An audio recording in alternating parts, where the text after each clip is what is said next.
ونعوذ بالله من شرور انفسنا ومن سيئات اعمالنا من يهده الله فلا مضل له ومن يضلل فلا هادي له اشهد ان لا اله الا الله وحده لا شريك له وان محمدا عبده ورسوله اما بعد يا ايها الناس اتقوا ربكم الذي خلقكم من نفس واحده وخلق منها زوجها وبث منهما رجالا كثيرا ونساء واتقوا الله الذي تساءلون به والارحام ان الله كان عليكم رقيبا.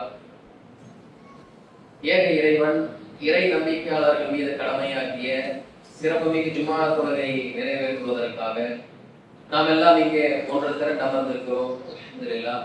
நம்மை எல்லாம் ஒன்று கூட செய்த எல்லாம் வல்ல அல்லாஹ்வை போற்றி புகழ்ந்து அந்த ஜும்ஆ உரையை ஆரம்பம் செய்கிறோம். கண்ணியத்திற்குரிய எல்லாம் வல்ல அல்லாஹ்வின் நல்லடியார்களே, இஸ்லாத்தை ஏற்றுக்கொண்டு மார்க்கத்தை வாழ்வியலாக ஏற்றுக்கொண்ட ஒவ்வொரு முஸ்லிமுக்கும் இறைவன் எண்ணற்ற சோதனைகளை தன்னுடைய வாழ்க்கையில் வைத்திருப்பார். அதுல எத்தனையோ சோதனைகள் இருந்தாலும் இறை நம்பிக்கையாளர்கள் மிக முக்கியமாக சோதனை செய்யக்கூடிய ஒரு வழிமுறை என்னவென்றால், தனிமைப்படுத்தப்பட்டு இறை நம்பிக்கையாளர்கள் சோதிக்கப்படுவார்கள். ஒவ்வொரு இறை நம்பிக்கையாளருக்கும் இறைவன் வைத்த மிகப்பெரிய உளவியல் சோதனை இதுதான். தனிமைப்படுத்தப்படுதல் என்றால் என்ன? தனிமைனா நம்ம எல்லாம் என்ன நினைப்போம் அப்படின்னா, யாருமே இல்லாம நம்ம தனியா இருக்கிறதா தனிமை என்று நினைப்போம். அதுவும் தனிமைதான். தனிமைப்படுத்தப்படுதல் அப்படின்னா என்ன? ஊரே ஒரு கொள்கையில் இருப்பார்கள், ஊரே பெரும்பான்மையாக இருப்பார்கள். அந்த நேரத்துல நாம மட்டும் தனித்து இருக்க வேண்டிய சூழல்கள் ஏற்படும். ஒவ்வொரு இறை நம்பிக்கையாளரும் ஏகத்துவவாதியும் கண்டிப்பாக இந்த சோதனையை கடந்து செல்லாம இருக்க முடியாது. இப்ப நாம ஒரு கொள்கையை சொல்றோம், அல்லாஹ் ஒருத்தனை தான் வணங்கணும், அவனுடைய படைப்புகளை வணங்கக்கூடாது, இறைவனுடைய தூதர் தடுத்த காரியங்களை செய்யக்கூடாது அப்படின்னா நமக்கு எதிராக ஒரு பெரிய படையை நிற்கும். ஒரு ஊரே எதிர்த்தரப்புல நிற்பாங்க. அந்த நேரத்துல நம்ம தனிமையில இருப்போம். இந்த தனிமைப்படுத்தப்படுதலையே நம்ம நிறைய இடங்கள்ல அனுபவித்திருப்போம். அந்த மாதிரியான நேரங்கள்ல ஷைத்தான் வந்து சூழ்ச்சி வலையை நம்மளுடைய உள்ளத்துல பின்னுவான். ஏன் நீ தனியா இருக்கிற? தனியா இருந்து நீ என்ன சாதித்தாய்? பெரும்பான்மையே எத்தனை மக்கள் இருக்கிறாங்க, அவங்க செய்யற காரியங்களை நீயும் செய்யலாமே, ஏன் தனிச்சு நிக்கிற, ஒதுங்கி நிக்கிற அப்படிங்கிற தீய சிந்தனையை ஷைத்தான் விதைப்பான். உதாரணமா நம்மளுடைய குடும்பத்துல ஒரு திருமணம் நடக்குதுன்னு வைங்க, நம்ம திருமணம்னா இப்படித்தான் இருக்கணும், அல்லாஹ் காண்பித்து தந்த அடிப்படையில் இருக்கணும், நபி அவர்கள் காண்பித்து தந்த அடிப்படையில் இருக்கணும், வரதட்சணை இருக்கக்கூடாது, வழிகாடுகள் இருக்கக்கூடாது அப்படின்னு பல நிபந்தனைகளை போடுவோம். அதையெல்லாம் காதையே வாங்க மாட்டாங்க.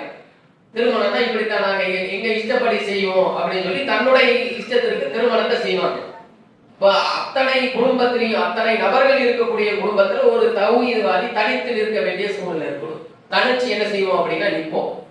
இப்ப ஊரே நம்மளுடைய குடும்பமே ஒரு மண்டபத்துல பிரம்மாண்டமாக விருந்து சாப்பிடுவாங்க, எல்லாம் மகிழ்ச்சியா இருப்பாங்க, நம்ம மட்டும் தனியா ஒதுங்கி இருப்போம்.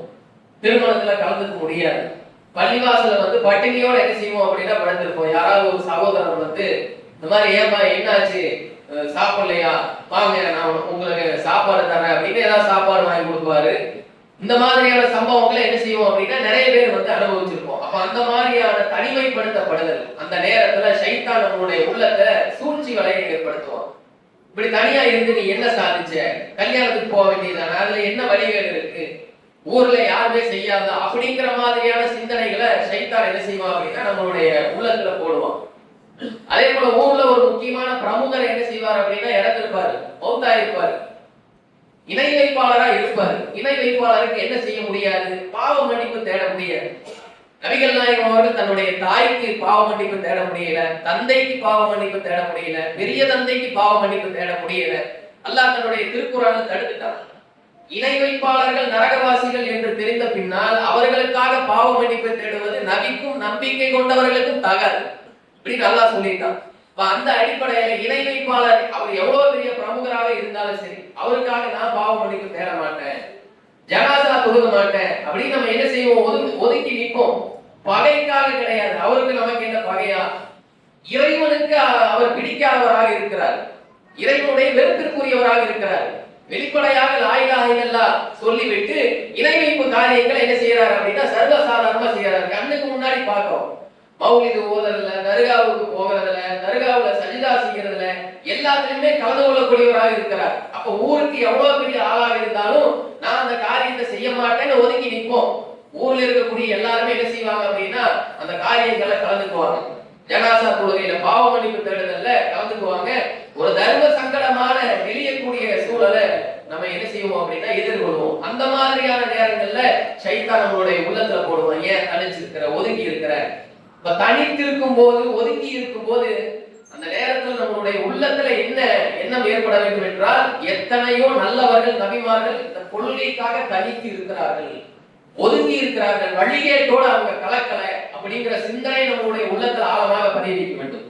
திருக்குறான் அந்த மாதிரியான கொள்கை உறுதி மிக்க தனித்து நின்ற ஒரு நபரை, 2 நபரை, சில நபர்களை எத்தனையோ வரலாறுகள் அல்லாஹ் என்ன செய்யறான் அப்படின்னா சொல்றான். வெறுமனே நம்ம என்ன செய்யறோம் அப்படின்னா அதை கடந்துகிட்டு போறோம். ஏன் அவர்கள் ஒதுக்கி நின்றார்கள், ஏன் அவங்க தனித்து நின்றார்கள், அவங்களுடைய வரலாறுகள் அல்லாஹ் திருக்குறான்ல பதிவு செய்யறான் அப்படின்னா எத்தனை பிடித்தமானவர்களாக அல்லாஹ்விற்கு அவர்கள் இருப்பார்கள்.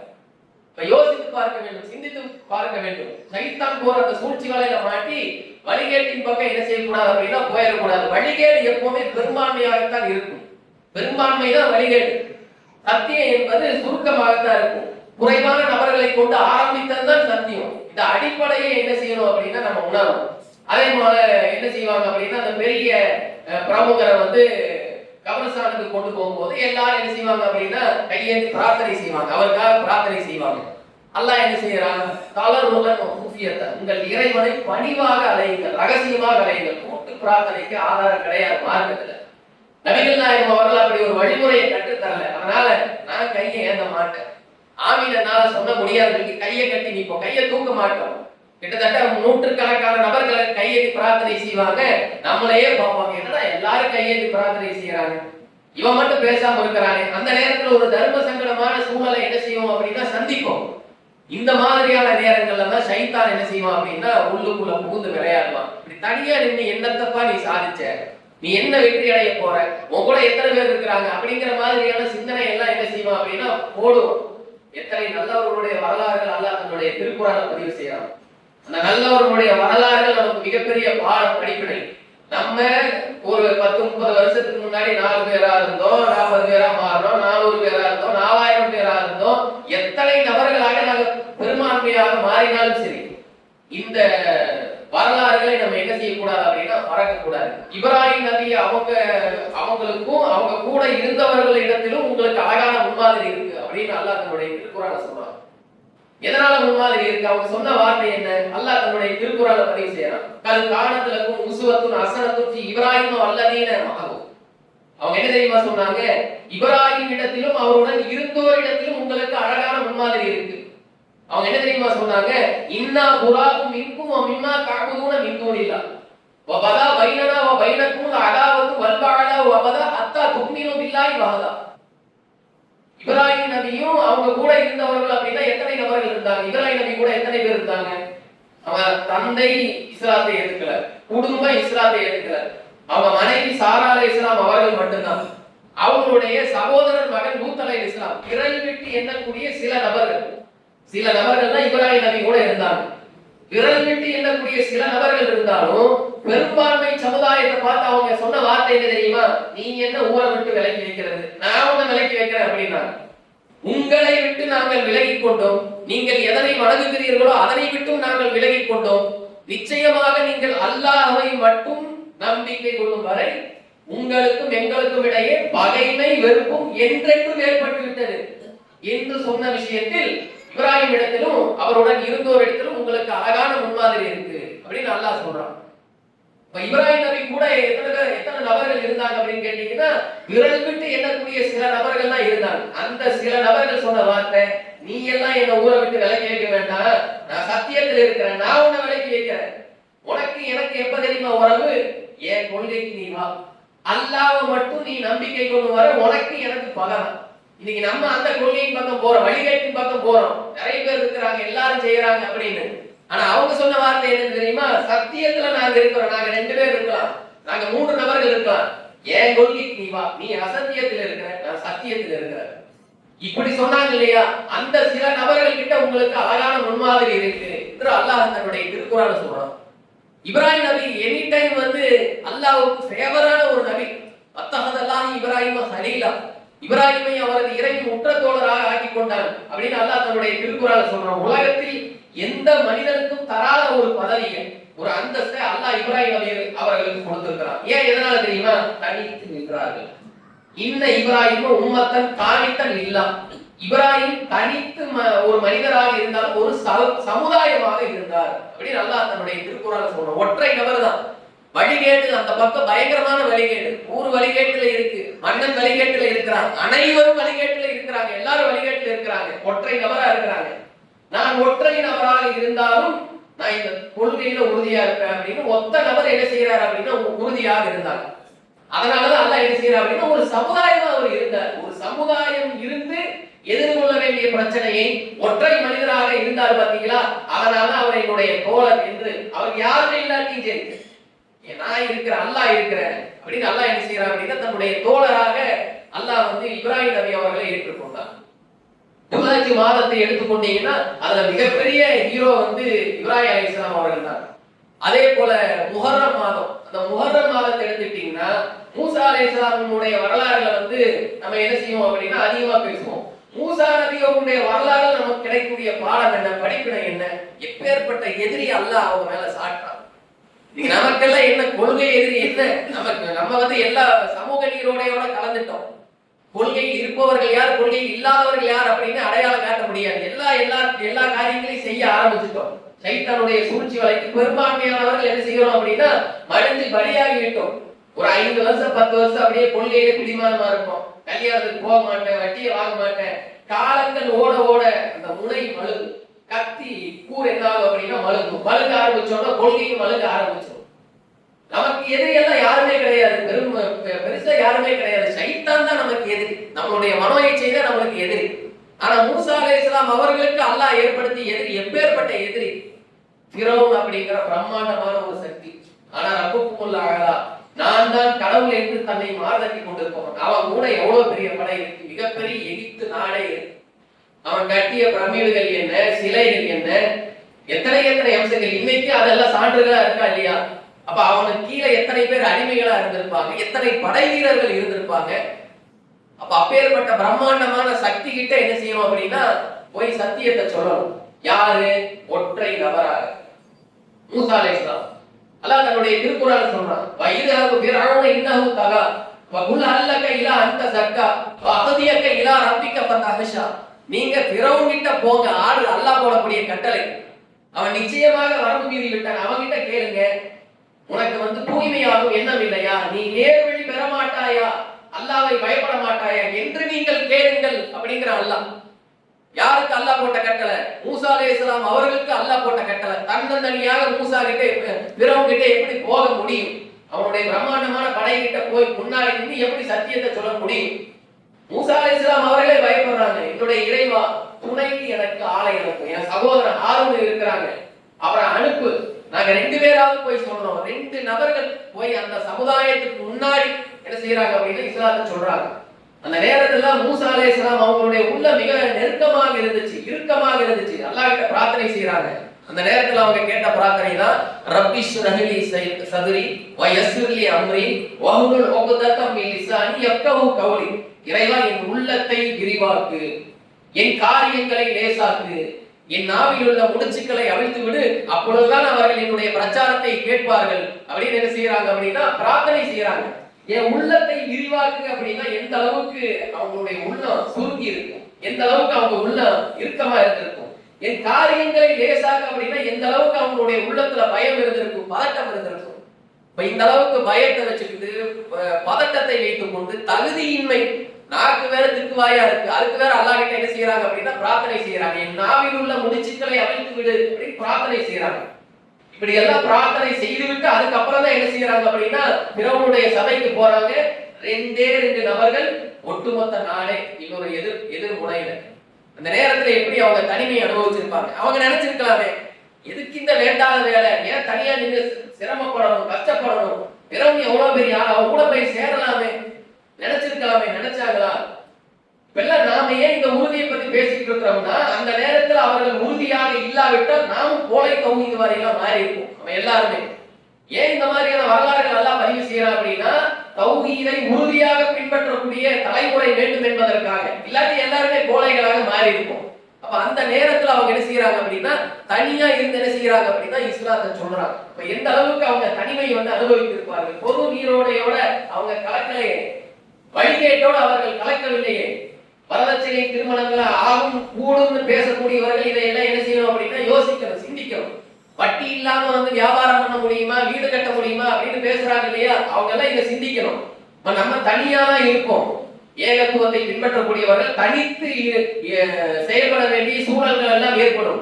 பிரம்மாண்டமான கூட்டம் எதிர்முனையில இருக்கு. சைத்தான் சூழ்ச்சி வலைய உள்ளத்துல பின்னுமா. அந்த மாதிரியான நேரங்கள்ல அந்த சூழ்ச்சி வலைக்கு என்ன செய்யக்கூடாது அப்படின்னா பயந்துடக்கூடாது. இப்படியாக மூசா அலைஹிஸ்ஸலாம் அவர்கள் என்ன செய்யறாங்க அப்படின்னா தனித்து பிரச்சாரம் பண்றாங்க. ஒவ்வொரு கட்டத்திலையும் ஏகத்துவவாதி தனித்து விடப்படுவான், தனித்து விடப்படக்கூடிய ஒரு சூழல் ஏற்படும். அதை என்ன செய்யக்கூடாது அப்படின்னா நம்ம எந்த காலத்திலையும் மறந்துடவே கூடாது.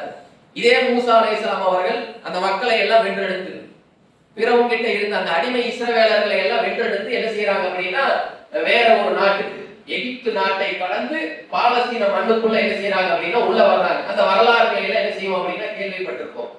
செங்கடலை பிளந்து என்ன செய்யறாங்க அப்படின்னா அந்த பாதையில என்ன செய்யறாங்க அப்படின்னா தப்பிக்கிறாங்க. அதுக்கப்புறம் அந்த மக்கள் கேட்ட எல்லா அருட்கொடைகளையும் மூசா அலைஹிஸ்ஸலாம் அல்லாஹ்விடத்துல பெற்று தர்றாங்க. அதிகமான அருளை அல்லாஹ்விடத்தில் இருந்து அனுபவித்தவர்கள், இறைவனுடைய அத்தாட்சிகள் அதிகமாக பார்த்தவங்க யாருன்னு கேட்டீங்கன்னா அந்த சமுதாயம் தான். அப்ப அந்த சமுதாயத்துக்கு ஒரு வழிகாட்டுதல் வேண்டும் அப்படிங்கிறதுக்காக மூசா அலைஹிஸ்ஸலாம் அவர்கள் 40 நாட்கள் பயணம் செய்து என்ன செய்யறாங்க அப்படின்னா தூசினாய் அப்படிங்கிற மலைக்கு போறாங்க. இறைவன் கிட்ட இருந்து கட்டளைகளை பெற்றுக் கொண்டு வருவதற்காக. அப்ப அந்த நேரத்துல இந்த மக்கள் தனியா இருப்பாங்க. யாரு? பிறவும் கிட்ட அடிமையாக இருந்த இஸ்ரவேல மக்கள் எல்லாம் தனியா இருப்பாங்க. அப்ப அவங்க வழிகேட்டுக்கு போயிடக்கூடாது, கொள்கையில அவர்கள் உறுதியாக இருக்க வேண்டும் அப்படிங்கிறதுக்காக மூசா அலைஹிஸ்ஸலாம் அவர்கள் என்ன செய்யறாங்க அப்படின்னா தன்னுடைய சகோதரர் ஹாரூன் அலைஹிஸ்ஸலாம் அவர்களை பொறுப்பாளரை என்ன செய்யறாங்க அப்படின்னா விட்டுட்டு போறாங்க. ஏகத்துவ கொள்கை நம்ம சொல்லி இருக்கிறோம், அதே அடிப்படையில அவங்க வாழணும், நான் வர்ற வரைக்கும் இது உன்னுடைய பொறுப்பு அப்படின்னு சொல்லி மூசா அலைஹிஸ்ஸலாம் அவர்கள் ஹாரூன் அலைஹிஸ்ஸலாம் அவர்களுக்கு இந்த பொறுப்பை கொடுத்துட்டு போறாங்க. மூசா அலைஹிஸ்ஸலாம் அவர்கள் அந்த பக்கம் போறாங்க. கிட்டத்தட்ட 40 நாட்கள் சமுதாயத்தை விட்டு பிரிகிறாங்க. இப்ப இந்த இடத்துல சைத்தான் என்ன செய்யறான் அப்படின்னா வேலையை காமிக்கிறான். அந்த இஸ்ரவேலர்கள் கிட்ட என்ன வேலையை காமிக்கிறான்? சாபிரி அப்படிங்கிற ஒரு வழிகேடன் அவன் என்ன செய்யறான் அப்படின்னா காலை சிற்பத்தை உருவாக்குறான். அதற்கு தங்க முலாம பூசுறான். தங்க முலாம பூசி இதுதான் கடவுள், இதை வணங்குங்க அப்படின்னு சொல்லி அந்த மக்களுக்கு என்ன செய்யறான் அப்படின்னா வழிகேட்ட பரப்பான். இந்த அளவு இந்த ஏகத்துவத்துக்கு போராடுவதற்காக யாருமே கிடையாது, ஹாரூன் அலைஹிஸ்ஸலாம் அவர்களை தவிர. அப்ப அந்த மக்கள் என்ன செய்யறாங்க அப்படின்னா வழிகேட்டுல விழுகிறாங்க. காலமாடு சத்தம் வேற போடுது. சத்தம் போட்டோம், ஆஹா சத்தம் போடுது, இதுதான் கடவுள் அப்படின்னு சொல்லி காளை மாட்டை என்ன செய்யறான் அப்படின்னா வழிபட ஆரம்பிக்கிறாங்க. எல்லாருமே 1 2 3 அப்படின்னு சொல்லி எல்லாருமே வழிபட ஆரம்பிக்கிறாங்க. இப்ப இறைவனுக்குரிய இலக்கணத்தை கூட அறியாதவர்களா இருக்கிறாங்க. கடவுளுக்கு உண்டான தகுதி என்ன? ஆக்குறது இருக்கு, அழித்தல் இருக்குது. இறைவனுக்கு திருநாமங்கள் 99ங்கிறாங்க ரசூலுல்லாஹ். எத்தனை பண்புகள் இருக்கு. உணவளித்தல் இருக்குது, பராமரித்தல் இருக்குது, பக்குவப்படுத்தல் இருக்குது, கோள்களை இயக்குதல் இருக்கு, எத்தனை அம்சங்கள் இருக்கு. அதெல்லாம் ஒரு கடவுளுக்குரிய தகுதி. இந்த தகுதி எல்லாம் இந்த காளை மாட்டுக்கு இருக்கா அப்படிங்கிற ஒரு சுய சிந்தனை கூட இல்லாம என்ன செய்யறாங்க அப்படின்னா காளை மாட்டை வணங்க ஆரம்பிக்கிறாங்க. ஒரே ஒரு ஆள், ஒற்றை நபர் ஹாரூன் அலைஹிஸ்ஸலாம் அவர்கள். அவங்க சமுதாயத்திட்ட கெஞ்சுறாங்க, இந்த மாதிரி பண்ணாதீங்க, இது வழிகேட்டு. இந்த வழிகேட்டில் இருந்தா நம்ம வந்திருக்கிறோம். ஏற்கனவே ஒரு மனிதன் வணங்கிட்டு இருந்தோம், பிறவுன் அப்படிங்கிற ஒருத்தனை கடவுளா வணங்கிட்டு இருந்தோம். அந்த வழிகேட்டில் இருந்து வெளியே வந்திருக்கிறோம். அல்லாஹ் நமக்கு நேர்வழியை காமிச்சிருக்கிறான். வழிகேட்டுக்கு போயிடாதீங்க, படைப்பை வணங்காதீங்கன்னு சொல்லி கத்துறாரு, கெஞ்சுறாரு, கதறாரு. ஒற்றை நபர் இருக்கிறார். ஒரு சமுதாயம் அந்த பக்கத்து வழிகேட்டில் இருக்கு, சிலை வணக்கத்துல இருக்கு. அந்த நேரத்துல ஹாரூன் அலைஹிஸ்ஸலாம் அவர்கள் எப்படி தனிமையை உணர்ந்திருப்பார்கள். ஒத்த ஆளா இருந்து அந்த காரியத்தை என்ன செய்யறாங்க அப்படின்னா செய்யறாங்க. வழிகேட்டிலிருந்து மக்களை என்ன செய்யறாங்க அப்படின்னா தடுக்கிறாங்க. இதெல்லாம் நமக்கு பாடம், படிப்பினை. ஊரே பிரம்மாண்டமா தர்கா, கந்திரி, உருசு இப்படின்னு என்ன செய்வாங்க அப்படின்னா கொண்டாடிட்டு இருப்பாங்க. அந்த மாதிரியான அந்த விருதுகள் என்ன செய்வாங்க அப்படின்னா கலந்துக்குவாங்க. தனியா இருப்போம். தனியா இருக்கும்போது இந்த வரலாறுகள் என்ன செய்யணும் அப்படின்னா நினைக்கணும். ஹாரூன் அலைஹிஸ்ஸலாம் அவர்கள் தனியா இருந்தாங்க இல்லையா, அந்த வரலாறு என்ன செய்யணும் அப்படின்னா நினைச்சு பார்க்கணும். மூசா அலைஹிஸ்ஸலாம் அவர்கள் 40 நாள் கழிச்சு வர்றாங்க, கட்டளைகளை வாங்கிட்டு வர்றாங்க. கட்டளைகளை வாங்கிட்டு வந்தா சமுதாயம் கெட்டு புடிச்சாவராய் கிடக்கு. பயங்கரமான வழிகேட்டில் இருக்கிறாங்க. காலை கன்ற வணங்கிட்டு இருக்கிறாங்க. வந்தது கோபம் மூசா அலைஹிஸ்ஸலாம் அவர்கள் நேரா போறாங்க. ஹாரூன் அவர்களுடைய சட்டை எட்டி பிடிக்கிறாங்க. என்ன காரியத்தை செஞ்ச, என்ன பொறுப்பை கொடுத்துட்டு போன, சட்டை எட்டி பிடிக்கிறாங்க, தாடி எட்டி பிடிக்கிறாங்க. அந்த வரலாறு அல்லாஹ் தன்னுடைய திருக்குறான் பதிவு செய்யறான். ஹாரூன் அலைஹிஸ்ஸலாம் சொல்றாங்க, என்னுடைய சகோதரன், என்னுடைய தாடி, என்னுடைய சட்டை விட்டுருங்க, இந்த மக்களை என்னால வழிகாட்டில் இருந்து தடுக்க முடியல அப்படின்னு என்ன செய்யறாங்க அப்படின்னா ஹாரூன் அலைஹிஸ்ஸலாம் அவர்கள் தன்னுடைய இயலாமை என்ன செய்யறாங்க அப்படின்னா சொல்றாங்க. மூசா அலைஹிஸ்ஸலாம் அவர்களுக்கு சூழ்நிலை புரிந்து கொண்டு அல்லாஹ்விடத்தில் 2 பேரும் கேட்ட பிரார்த்தனை, இறைவா என்னையும் என் சகோதரனையும் தவிர இந்த சமுதாயத்தை என்னால் கட்டுப்படுத்த முடியல அப்படிங்கிறாங்க. 2 நபர்கள் இருந்து கொண்டு அல்லாஹ்விடத்தில் கேட்ட பிரார்த்தனை, யாரெல்லாம் முடியல அப்படிங்கிறாங்க. எத்தனை அருட்கொடைகளை காமிச்சிருக்கிறோம், எத்தனை அத்தாட்சிகளை காமிச்சிருக்கிறோம், எங்களால முடியல அப்படின்னு சொல்லி என்ன செய்யறாங்க அப்படின்னா 2 பேர் பிரார்த்தனை செய்யறாங்க. அதுக்கப்புறம் அல்லாஹ் அந்த சமுதாயத்தின் மீது இடி முழக்கத்தை என்ன செய்யறான் அப்படின்னா இறங்குறான். ஒரு சமுதாயத்தை மரணிக்க செய்து மீண்டும் அல்லாஹ் ஒரு சமுதாயத்துக்கு உயிர் கொடுத்தான் அப்படின்னா அது அந்த மூசா அலைஹிஸ்ஸலாமுடைய சமுதாயம் தான். இன்னியாவது திருந்துங்களா அப்படின்னு சொல்லி அல்லாஹ் என்ன செய்யறான் அப்படின்னா மறுபடியும் ஒரு அத்தாட்சி அவங்களுக்கு காமிக்கிறான். அந்த நேரத்துல மூசா அலைஹிஸ்ஸலாம் அவர்கள் என்ன செய்யறாங்க அப்படின்னா தனிமைப்படுத்தப்பட்டாங்க. ஹாரூன் அலைஹிஸ்ஸலாம் அவர்கள் தனிமைப்படுத்தப்பட்டாங்க. இந்த மாதிரி எத்தனை வரலாறுகள் திருக்குறான்ல இந்த வரலாறுகளை அல்லாஹ் சொல்ல வேண்டிய அவசியம் என்ன? இந்த மாதிரி நல்லவர்கள் தனித்து இருக்கிறார்கள், நபிமார்கள் தனித்து இருக்கிறார்கள். நீங்க தனியா இருக்கிறதுனால தனித்து விடப்பட்டிருக்கோம் அப்படிங்கிற சிந்தனை உங்களுக்குள்ள வந்துடக்கூடாது. உங்களை மாதிரி அந்த நல்லவர்கள் இருந்திருக்கிறார்கள், நபிமார்கள் இருந்திருக்கிறார்கள், அந்த வரலாறுகளை நீங்க நினைச்சு பாருங்க என்று அல்லாஹ் என்ன செய்யறாங்க அப்படின்னா தன்னுடைய திருக்குறான்ல சொல்றான். அதே போல ஈசா அலைஹிஸ்ஸலாம் அவங்க கூட இருந்தவருடைய வரலாறு அல்லாஹ் சொல்றான். ஈசா அலைஹிஸ்ஸலாம் அவங்க கூட விரல் விட்டு எண்ணக்கூடிய சில நபர்கள் தான் இருந்தாங்க. அல்லாஹ் தன்னுடைய திருக்குறான்ல அந்த வரலாறு சொல்றான். அல்லாஹ்வுக்காக எனக்கு உதவி செய்பவர்கள் யார் அப்படின்னு கேட்கிறாங்க ஈசா அலைஹிஸ்ஸலாம் அவர்கள். ஒட்டுமொத்த சமுதாயமையும் பெரும்பான்மை சமுதாயம் அந்த பக்கம் இருக்கு. மூசா அலைஹிஸ்ஸலாம் அவர்கள் அந்த சமுதாயத்தை பார்த்து கேட்கிறாங்க, அல்லாஹ்வுக்காக எனக்கு உதவி செய்யக்கூடியவர்கள் யார் அப்படின்னு கேட்கிறாங்க. காலல் ஹவாரியூன நஹ்னு அன்சாருல்லாஹ், அல்லாஹ்வுக்காக நாங்கள் உங்களுக்கு உதவி செய்கிறோம் அப்படின்னு சொல்லி விரல் விட்டு எண்ணக்கூடிய சில நபர்கள் என்ன செய்யறாங்க அப்படின்னா வராங்க. அவங்க 10 நபர்களா கூட இருக்கலாம், அல்லது 12 நபர்களா கூட இருக்கலாம். அறிஞர்கள் மத்தியில கருத்து வேறுபாடுகள்லாம் இருக்கு.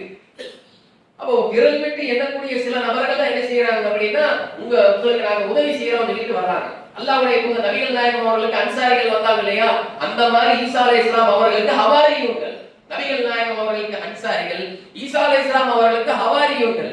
அன்சாரிகள் பெரும்பான்மையா இருந்தாங்க, ஈசா அலைஹிஸ்ஸலாம் அவர்களுக்கு ஹவாரியூன்கள் விரல் விட்டு எண்ணக்கூடிய சில நபர்கள், விரல் விட்டு எண்ணக்கூடிய சில நபர்கள் தான் இருந்தாங்க. அவங்க தான் அந்த கொள்கையை வந்து என்ன செய்யறாங்க அப்படின்னா தாங்கி பிடிச்சாங்க. அந்த சமுதாயத்தினால பல்வேறு கஷ்டங்களுக்கு உள்ளாக்கப்பட்டார்கள். ஏன் அவங்க கூட புகைவாசிகளா இருக்கலாம். ஈசா அலைஹிஸ்ஸலாம் அவர்கள் வந்து அல்லாஹ் உயர்த்திய பின்னால் அவங்க தனியா இருக்கிறாங்க.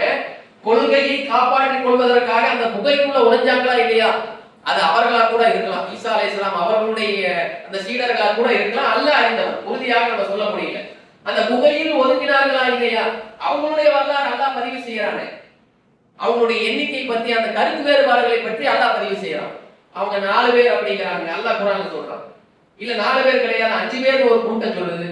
இல்ல 5 பேர் இல்ல 6 பேர் ஒரு கூட்டம் சொல்லி சொல்லுது. அவர்கள் எத்தனை நபர்கள் என்பதை அல்லாஹ் அறிவான், நான் எனக்கு தெரியும் அப்படிங்கிற அல்லாஹ். எத்தனை நபர்களாக இருந்தாலும் சரி, புகையில சில பேர் ஒதுங்கினார்கள். இறை கொள்கையை காப்பாற்றிக் கொள்வதற்காக, இறை கொள்கையை பிரச்சாரம் செய்வதற்காக ஒதுங்கி சில பேர் இருந்தாங்க. அவங்களுடைய வரலாறு அல்லாஹ் என்ன செய்யறான் அப்படின்னா திருக்குறான்ல பதிவு செய்யறான்.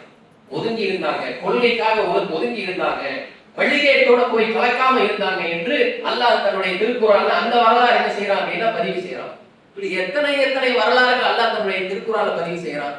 இதெல்லாம் நமக்கு மிகப்பெரிய பாடம், இது படிப்பினை இது. அதனால சிறுபான்மையா இருக்கிறோம், 2 பேரா இருக்கிறோம், 3 பேரா இருக்கிறோம், குறைந்த நபர்களா தான் இருக்கிறோம், ஊரே வழிகேட்டில் இருக்கிறாங்க, பெரும்பான்மையா இருக்கிறாங்க.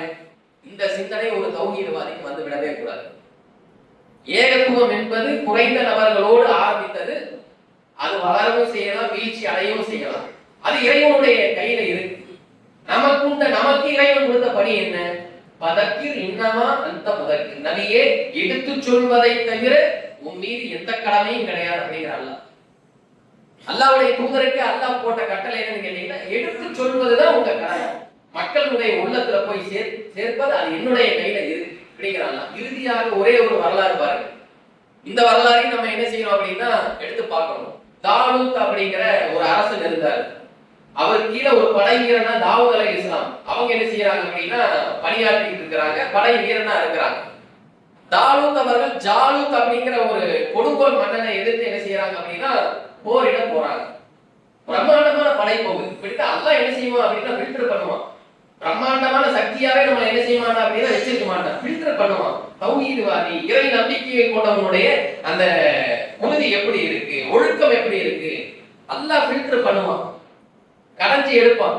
அப்ப அந்த மாதிரி என்ன செய்வாங்க அப்படின்னா தாலூத் மன்னன் கீழே நிறைய இறை நம்பிக்கையாளர்கள் என்ன செய்யறாங்க அப்படின்னா போறாங்க, போரிடுவதற்கு போறாங்க ஜாலூத்தை எதிர்த்து. அந்த நேரத்துல அல்லாஹ் என்ன செய்யறாங்க அப்படின்னா ஒரு சோதனை வைக்கிறாங்க. ஒரு ஆத்த கடக்கிறாங்க. ஆத்த கடக்கும் போது போர் வீரர்களுக்கு தண்ணீர் தேவைப்படும், தாகம் ஏற்படுமா இல்லையா? அப்ப அந்த நேரத்துல ஒரு சட்டத்தை அல்லாஹ் போடுறோம், ஒரு ஒழுங்குமுறை அல்லாஹ் என்ன செய்யறான் அப்படின்னா போடுறோம். இந்த ஆட்டுல நீங்க தண்ணீரை குடிங்க, தண்ணீரை குடிக்கலாம். தண்ணீரை குடிக்கக்கூடிய அளவு என்னன்னு கேட்டீங்கன்னா ஒரு கைப்பிடி அளவுதான். பமன் ஷரிப மின்ஹு ஃபலைஸ மின்னி ஃபமல்லம் யத்அமுஹு ஃபஇன்னஹு மின்னி. யார் ஒரு கை அளவு அருந்துகிறாரோ அவர் என்னை சேர்ந்தவர், யார் அதுக்கு மேல குடிச்சறாங்களோ அவங்க என்னை சேர்ந்தவர்கள் கிடையாது அப்படின்னு நல்லா என்ன செய்யறாங்க அப்படின்னா ஒரு சட்டத்தை போடணும். அப்ப பேணுதலா இருக்கக்கூடியவங்க, இறை நம்பிக்கையில உறுதியா இருக்கக்கூடிய ஒரு கையளவு என்ன செய்யறாங்க அப்படின்னா தண்ணீரை குடிச்சு அல்ஹம்துலில்லாஹ் போதும், அல்லாஹ் சொல்லிட்டான். ஒரு கைக்கு மீறி என்ன செய்யக்கூடாது, குடிக்க கூடாது, பேணுதலா இருக்கிறாங்க. இந்த ஒழுங்குமுறைகளை மீறக்கூடியவர்கள், அல்லாஹ் சட்டம் போட்டா என்ன அதை என்ன நாங்க ஃபாலோ பண்ணுமா அப்படிங்கிற மாதிரியான அலட்சியவாதிகள் ஒரு கைக்கு மேல என்ன செய்யறாங்க அப்படின்னா குடிக்கிறாங்க. அல்லாஹ்வுடைய சட்டத்தை மீறிய உடனே இறைவன் உள்ளத்தை புரட்டுறான். அவன் உள்ளத்துல ஆரம்பத்துல போரிடணும் அப்படிங்கிற எண்ணம் இருந்துச்சு. ஆனா அந்த ஒரு கைப்பிடி தண்ணிக்கு மேல அல்லாஹ் போட்ட சட்டத்தை மீறினோட வலுவிழந்து விட்டார்கள். இன்றைக்கு ஜாலூத்துடன் போரிடுவதற்கு எங்களுக்கு எந்த விதமான வலிமையும் கிடையாது அப்படின்னு என்ன செய்யறாங்க அப்படின்னா சொல்றாங்க. எப்படி உள்ள மாறுது பாருங்க அல்லாஹ்வுடைய சட்டத்தை மீறின உடனே. இங்க ஒரு கைப்பிடி அல்லாங்களா இல்லையா, ஒரு கைப்பிடி தண்ணீர் மட்டும் குடிச்சாங்களா இல்லையா, அவங்க கூட்டத்துல சின்னவர்களா இருந்தாலும் உள்ளத்தை அல்லாஹ் என்ன செய்யறான் அப்படின்னா வளப்படுத்துறான். அவங்க சொன்னாங்க எத்தனையோ சிறு படைகள் அல்லாஹ்வுடைய உதவியோடு பெரிய பெரிய படைகளை வீட்டி இருக்கிறார்கள், அல்லாஹ் எங்களுக்கு உதவி செய்ய போதுமானவன், அல்லாஹ் பொறுமையாளர்களோடு இருக்கிறான் அப்படிங்கிறாங்க. அப்ப அல்லாஹ் அந்த படைக்கு தாலூத்தினுடைய படைக்கு என்ன செய்யறான் அப்படின்னா வெற்றியும் கொடுக்கிறான். எவ்வளவு பெரிய அழகான வரலாறு! இந்த வரலாறுகள்ல எத்தனை பெரிய வரலாறுகள், அழகான வரலாறுகள். இப்ப ஈசா நபி கூட இருந்தவர்களுடைய வரலாறு அல்லாஹ் ஏன் பதிவு செய்யணும்? மூசா நபி தனியா போய் நின்று பிரச்சாரம் பண்ணதை அல்லாஹ் ஏன் பதிவு செய்யணும்? தாலூத் நபி அந்த மன்னர் கூட சொற்பமான நபர்கள் இருந்தாங்க இல்லையா, அதை அல்லாஹ் ஏன் பதிவு செய்யணும்? இப்ராஹிம் நபி கூட விரல் விட்டு எண்ணக்கூடிய சில நபர்கள் இருந்தாங்க, அங்கெல்லாம் மனிதர்கள் தானே நம்மள மாதிரி. அப்பேற்பட்ட அந்த மனிதர்களுடைய வரலாறுகள் அல்லாஹ் ஏன் பதிவு செய்யணும்? திருக்குறான்ல அவருடைய பெயர்கள் வரலாறுகள் இடம் பிடிக்குது அப்படின்னா நமக்கு மிகப்பெரிய பாடம் இது, படிப்பினை. வழிகேடு என்பது பெரும்பான்மையாகத்தான் இருக்கும், அதிகமான நபர்கள் செய்வாங்க. நீங்க அதன் பக்கம் சாய்ந்து விடாதீர்கள். குறைவான நபர்களாக இருந்தாலும், விரல் விட்டு எண்ணக்கூடிய நபர்களாக இருந்தாலும் ஏகத்துவத்துல கொள்கையில நீங்க உறுதியா இருங்க. இதுதான் அல்லாஹ் நமக்கு சொல்லக்கூடிய மிகப்பெரிய பாடம், படிப்பினை. இதை உணர்ந்து நடக்கக்கூடிய நல்ல மக்களாக அல்லாஹ் நம் அனைவரையும் ஆக்கிடுவார்.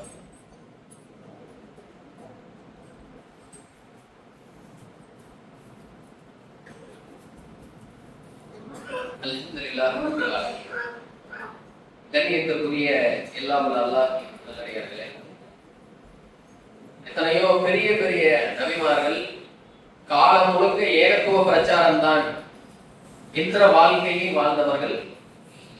அவங்களால பெரிய பெரிய கூட்டங்களை திரட்ட முடியாமல் போன வரலாறுகளை அல்லாஹ் தன்னுடைய திருக்குறான்ல பதிவு செய்யறார். லூத் அலைஹிஸ்ஸலாம் அவர்களுடைய வரலாறுகளை நம்ம கேள்விப்பட்டிருப்போம். அவங்களுடைய சமுதாயம் இறைவனை மறுக்கக்கூடியவங்களா இருந்தாங்க. ஓரின சேர்க்கை அப்படிங்கிற ஒரு அருவருப்பான காரியத்தை செஞ்சுக்கிட்டு இருந்தாங்க. அதற்கு எதிராக காலம் முழுக்க லூத் அலைஹிஸ்ஸலாம் அவர்கள் என்ன செய்யறாங்க அப்படின்னா போராடுறாங்க. வென்றெடுக்கவே முடியல அவங்களால. ஒழுக்கமுள்ள மனிதர்களை வென்றெடுக்க முடியல. அவங்க திருக்குறான்ல அந்த மக்களை பார்த்து சொன்ன வார்த்தை அல்லாஹ் பதிவு, இதெல்லாம் நீங்க எடுத்து பாருங்க, அல்லாஹ் பதிவு செய்யலாம். உங்களில் ஒரு நல்லவர் கூட இல்லையா அப்படின்னு கேட்கிறாங்க. ஒரு ஆளை கூட ஒழுக்கம் உள்ளவர்களாக வென்றெடுக்க முடியல, ஏகத்துவ கொள்கை பக்கம் கொண்டு வர முடியல. உங்களில் ஒரு நல்லவர் கூட இல்லையா அப்படின்னு கேட்டாங்க. அப்படித்தான் இருந்துச்சு. அல்லாஹ் அந்த சமுதாயத்தை அழிக்கிறான். அந்த சமுதாயத்தை அழிக்கிறதுக்கு நல்லவங்க அல்லாஹ் என்ன செய்யறான் அப்படின்னா பொறுக்கி வெளியே அனுப்புறான். கெட்டவங்களை வெளியே அனுப்பாம நல்லவர்கள் அல்லாஹ் என்ன செய்யறான் அப்படின்னா பொறுக்கி வெளியே அனுப்புறான். நல்லவர்கள் சொல்லி பார்த்தா லூத் அலைஹிஸ்ஸலாம் அவர்கள் அவங்களுடைய 2 மகள்கள் மட்டும்தான். லூத் அலைஹிஸ்ஸலாம் அவங்களுடைய மனைவி கூட கிடையாது. அவ்வளவு வழிகேட்டுல இருக்கிறாங்க. இப்ப லூத் நபி அந்த சமுதாயத்தை பார்த்து கேட்ட கேள்வி, ஒரு நல்லவங்க கூட இல்லையா அப்படின்னு யாருமே வென்றெடுக்க முடியல, வென்றெடுக்கப்படல. இப்ப லூத் அலைஹிஸ்ஸலாம் அவர்கள் தன்னந்தனியாக இருந்தாங்க, தன்னந்தனியாக பிரச்சாரம் பண்ணாங்க. கொள்கையை யாரும் ஏற்றுக்கொள்ளவே இல்லை. நபிகள் நாயகம் ஸல்லல்லாஹு அலைஹி வஸல்லம் அவங்க சொல்றாங்க, மறுமை நாளில் ஒவ்வொரு நபியும் தன்னுடைய சமுதாயத்தோட சொர்க்கத்துக்கு போவாங்க. அதிகப்படியான மக்கள் சொர்க்கம் செல்லக்கூடிய சமுதாயம் ஏன் சமுதாயங்கிறாங்க அதை சொல்லலாம். நபிகள் நாயகம் அவர்களுடைய உம்மத்தை போல அதிகமான உம்மத்து யாருமே சொர்க்கம் போக மாட்டாங்க, இந்த அளவுக்கு அதிகமான நபர்கள். அதுக்கப்புறம் மூசா அலைஹிஸ்ஸலாம் அவங்களுடைய சமுதாயம், அவங்க சமுதாயத்தினுடைய எண்ணிக்கையை ரசூலுல்லாஹ் சொல்றாங்க அடிவானத்தை மறைக்கக்கூடிய அளவுக்கு மக்கள் திரளாம். மூசா அலைஹிஸ்ஸலாம் அவங்களுடைய சமுதாயம் அந்த அளவுக்கு நிறைய மக்கள் வந்து என்ன செய்வாங்க, சொர்க்கத்துக்கு போவாங்க. அப்புறம் ரசூலுல்லாஹ் சொல்றாங்க, அப்புறம் ஒவ்வொரு நபியும் அப்படியே குறைந்த எண்ணிக்கையோட போவாங்க. ஒருத்தர் 1000 பேரோட போவாரு, ஒருத்தர் 100 நபர்களோட போவாரு. காலம் முழுக்க பிரச்சாரம் பண்ணி வென்றெடுத்த நபர்கள் யாருன்னு கேட்டீங்கன்னா 100 நபர்கள். ஒரு நபி தனக்கு பின்னாடி 10 பேரோட என்ன செய்வார் அப்படின்னா போவாராம். ஒரு நபி தனக்கு பின்னாடி ஒற்றை மனிதரோட ஒரே ஒரு ஆளத்தை என்ன செய்வார், வென்றெடுத்திருப்பார். ஒரு மனிதரோட என்ன செய்வார், போவாராம். ஒரு நபி தன்னந்தனியா போவாராம். அவர் வென்றெடுத்த நபர் யாருமே கிடையாது, யாருமே அவர் வந்து என்ன செய்யல, பின்பற்றல. ஒத்தை நபரை என்ன செய்வாராமா, போவாராம். எவ்வளவு அழகான செய்தி, சஹீஹ் புகாரில பதிவு செய்யப்பட்டிருக்கிற செய்தி. அப்ப நபிமார்களாக இருந்தாலும் அவங்க வந்து வாழ்க்கையில பிரச்சாரம் பண்ணியிருக்கிறாங்க. பெரும்பான்மை மக்கள் அவர்களால் என்ன செய்ய முடியல, வென்றெடுக்க முடியல. அப்ப இதெல்லாம் ஏகத்துவம் என்பது இறைவனுடைய கையில இருக்கு. அதிகமான மக்கள் இருக்கிறது, குறைவான மக்கள் இருக்கிறது, இதெல்லாம் இறைவனுடைய கையில இருக்கு. நமக்கு அல்லாஹ் கொடுத்த ஒரு மிக முக்கியமான கட்டளை என்ன, கொள்கையில் நிலைத்திருங்கள், உறுதியாக இருங்க. நீங்க ஏற்றுக்கொண்ட கொள்கையை பிறருக்கு எடுத்து சொல்லுங்கள். எடுத்து சொல்றது மட்டும்தான் உங்களுடைய வேலையுடைய. கூட்டம் சேருவது, சேராமல் இருப்பது, இதையெல்லாம் நீங்க என்ன செய்யக்கூடாது, கவனிக்க கூடாது. வழிகேட்டில் இருப்பவர்கள் பெரும்பான்மையாக இருக்கிறார்கள், நம்ம சிறுபான்மையா இருக்கிறோம், இதையெல்லாம் நீங்க என்ன செய்யக்கூடாது, கவனிக்க கூடாது. குறைவான நபர்களாக இருந்தாலும் கொள்கையில் உறுதியாக இருங்கள் என்றுதான் இறைவன் நமக்கு கட்டளை இருக்கிறார். இந்த அடிப்படையில் கொள்கையில் உறுதிமிக்கவர்களாக வாழ்ந்து மாறிக்கக்கூடிய நல்லவர்களாக அல்லாஹ் அனைவரையும்